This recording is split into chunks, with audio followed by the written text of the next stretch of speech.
Hey everybody, welcome to the next section. This is our final section on HTML. HTML is a topic that will resurface throughout the entire course, but this is the final designated HTML section. We're really just talking about two important concepts, or two groups of elements. The elements that help us make tables. When I say a table, I'm talking about a data table, a two-dimensional table, and then the elements that help us make forms. So you might notice there's a decent chunk of yellow topics here, things that I have labeled or I've called out as taking a bit more time to understand, or a bit more time to fully explain to you. And they all have to do with tables, the first three. Tables consist of a lot of HTML elements. As you can see, table, tr, td, th,thead, tfoot, tbody. First of all, the names just kind of suck in my opinion, and they're hard to remember, easy to mix up. So that's why I've labeled them yellow. What is crucial out of the table elements is understanding the basics of making a table. I'll say that T-head, T-foot, and T-body are straightforward and easy, but they're not as crucial as the basics of a table.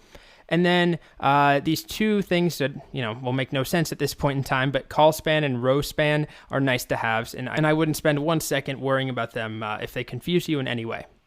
Then we move on to forms. Forms consist of a lot of different elements working together, and obviously forms are important when we're making web apps. Any website you go to, almost every website, it's going to have some form of a form. Here's one right there, right? So these are important, and that's why it's under crucial. And like tables, they can take a bit more time to get comfortable working with, so I've made them yellow, or I've at least made this topic yellow here. Then for some of the other form-related topics, we have buttons. Those will be crucial. It's green, very easy to pick up. Labels, very important as well to understand. We'll talk more about accessibility and why labels are so important, but they go under crucial. Range and text areas, I'm going to say, honestly, somewhere between important and nice to have. Not a big deal.